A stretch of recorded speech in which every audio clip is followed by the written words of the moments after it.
नमस्कार मित्रांनो, art of कुशलमध्ये आपलं स्वागत आहे.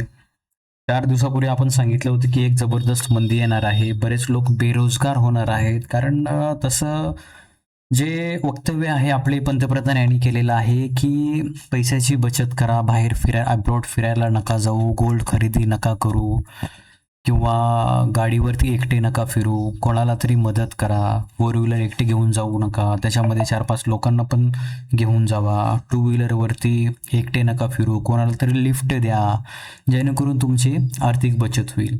पण या ठिकाणी मित्रांनो काय आहे, की एकदम जबरदस्त महागाई होणार आहे. पेट्रोलचे भाव तुम्ही बघताय, की आपण कालच्याच व्हिडिओमध्ये टाकलं होतं, की पेट्रोलचे भाव हे किती वाढलेले आहेत. जवळपास मित्रांनो पेट्रोल जे आहे ₹115 पर्यंत गेलेलं आहे. डिझेल ₹103 गेलेलं आहे. CNG देखील वाढलेलं आहे मित्रांनो. तर सामान्य नागरिकांनी करायचं काय? हा मोठा प्रश्न आहे. तर एक प्रश्न जो आहे त्याचं उत्तर मित्रांनो, एक छोटासा बिझनेस करायचा. तुम्हाला जो आवडेल तो बिझनेस करा. मेस चालू करा, चहा विका, वडापाव विका, भजे विका, तुम्हाला जे वाटेल ते विका. ठीक आहे. कारण स्वतःचा बिझनेस स्वतःचे तुम्ही मालक असणार आहात. आता बघताय तुम्ही की न्यूज आता सगळीकडे आलेली आहे. जवळपास 700 जे IT सॉफ्टवेअर इंजिनिअर आहेत आता रस्त्यावर आलेले आहेत. काय करायचं त्यांनी? ती कंपनी जी आहे त्यांना मोठे-मोठे पॅकेजची आमिष दाखवली, पळून निघून गेली. कारण ग्लोबल वातावरणच आहे तसं. त्यांना फंड येत नाही, त्यांच्याकडे पैसे नाही येणार, तर ते तुम्हाला पगार कुठून देणार? ठीक आहे. हा मोठा प्रॉब्लेम आहे. तुम्ही बघा हे आजचीच न्यूज आहे 31 तारीख. त्याचबरोबर तुम्ही न्यूजपेपरमध्ये बघू शकता, YouTube प्रत्येक न्यूज चॅनलवरती ही गोष्ट चालू आहे मित्रांनो. तर ही अतिशय एकदम वाईट परिस्थिती आहे आपल्या इंडियामध्ये, की जेवढे जास्त शिकलेले लोकं आहेत ना, ते बिझनेस करायला लाजतात आणि हे अशा कुठल्यातरी मोठ्या स्कॅममध्ये अडकतात. पॅकेज एकदम जबरदस्त भेटतं. ह्या आमिषाने त्याच्यामध्ये घुसतात आणि खूप खूप मोठा स्वतःचा लॉस करून घेतात. कारण आता IT कंपन्यांमधली सुरुवात आहे ही. आता हळू बरेच लोकं बेरोजगार होतील. बऱ्याच लोकांचे कामधंदे जातील, क्राईम वाढेल, चोऱ्या वाढतील. ठीक आहे, मारामारी वाढतील. कारण लोकांकडे पैसा नसेल तर काय करणार ते? कोणाच्याही घरी जाऊन काहीही चोरी करतील, दिसेल ते चोरतील, गाड्या चोरतील, गाड्या विकतील, काहीही करतील.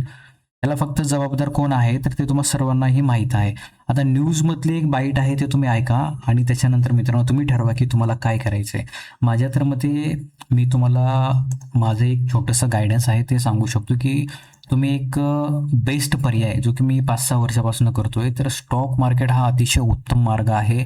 त्याच्यासाठी तुम्हाला शिकावं लागतं. शिकल्यानंतर तुमच्या सेटअपवरती काम करावं लागतं आणि त्याच्यामध्ये तुम्ही दिवसाला आरामशीर 1000-2000 प्रॉफिटचं लिमिट नसतं मित्रांनो, पण लॉसचं लिमिट असतं.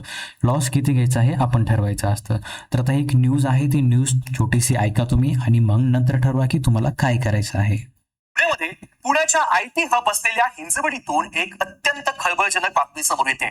फेज 2 मधील थिंग टेक्नॉलॉजी इंडिया ही कंपनी अचानक रातोरात बंद झाली आहे. त्यामुळे 700 पेक्षा अधिक सॉफ्टवेअर इंजिनियर आणि फ्रेशर्स वर अचानक बेरोजगारीची कुऱ्हाड कोसळली आहे. गेल्या काही महिन्यांपासून पगार थकवणाऱ्या या कंपनीनं कर्मचाऱ्यांना दिलेले चेक्स तर बाउन्स झालेच आहेत, मात्र लॅपटॉपच्या नावाखाली घेतलेली 50,000ची सुरक्षा ठेवही परत न करता कंपनीनं कार्यालयाला थेट टाळ ठोकलंय. दरम्यान या संदर्भात अधिक माहिती देण्यासाठी आमचे प्रतिनिधी गोपाळ मोटघरी आपल्या सोबत आहे. गोपाळ, आपण बघतोय की रातोरात ही IT कंपनी बंद झाली आहे. 700 कर्मचाऱ्यांवर बेरोजगारीची कुऱ्हाड कोसळली आहे. काय नेमकी कारण आहे कंपनी बंद पडण्याचं आणि कंपनीनं काही स्पष्टीकरण दिलंय का? काय अधिकची माहिती आहे? आपण पाहू शकतो की AI मुळे म्हणजे जे IT सेक्टर आहे त्यावरील जे IT क्षेत्रातील जे कर्मचारी आहेत त्यांचं जो करिअर आहे तो धोक्यात आलाय. अशातच आता हिंजवडी IT पार्क मधील ही जी एक नामांकित कंपनी आहे हिने अचानक टाळं ठोकल्याने त्यांच्या 700 कर्मचाऱ्यांवर अचानक उपासमारीची वेळ उडवलेली आहे. 2025 मध्ये हिंजवडी फेज 2 या ठिकाणी thing technology India private limited नावाची कंपनी स्थापित करण्यात आली होती आणि अवघ्या काही महिन्याच्या आत या कंपनीने आपला नशा गुंडाळलेला आहे. रातोरात या कंपनीला टाळं ठोकल्याने त्यांच्या 700 कर्मचाऱ्यांवर उपासमारीची वेळ उडवलेली आहे. इतकंच नाही तर या कंपनीने त्यांच्या कर्मचाऱ्यांकडून अनामत रक्कम म्हणून 15,000 रुपये घेतले होते आणि पगार देण्याच्या नावावरती चेक देण्यात आले होते. ते चेक देखील बाउन्स झालेले आहेत. या संदर्भात कंपनीचे जे कर्मचारी आहेत त्यांनी हिंजवडी पोलीस स्टेशनमध्ये कंपनीच्या संचालक मंडळाविरोधात तक्रार दाखल केली. नक्कीच गोपाल, धन्यवाद दिलेल्या या माहितीसाठी. तर हे बघा मित्रांनो, ही सुरुवात आहे, अजून ही वेळ गेलेली नाही. तुम्हाला जो वाटेल तो तुम्ही बिझनेस करा, स्वतःचं कुटुंब सांभाळा, कुटुंबापेक्षा महत्वाचं काहीही नाही. ठीक आहे. तर आता आपण जे आहे एक सिरीज सुरू केलेली आहे स्टॉक मार्केटची, बेसिक टू ॲडव्हान्स. तुम्हाला जर शिकायचं असेल तर मी जे व्हिडिओ टाकतात ते तुम्ही पहा, टप्प्याटप्प्याने शिका. सगळ्यात शेवटी जेव्हा आपण ही सिरीज पूर्ण करू त्याच्यानंतर तुम्ही ठरवा की मार्केटमध्ये काम आपण करायला पाहिजे की नको. तर मित्रांनो, हा व्हिडिओ कसा वाटला नक्कीच कमेंटमध्ये सांगा आणि तुमच्या मित्रांना देखील हा व्हिडिओ शेअर करा आणि सबस्क्राईब करा. चला तर भेटूया पुढील व्हिडिओमध्ये. जय हिंद, जय महाराष्ट्र.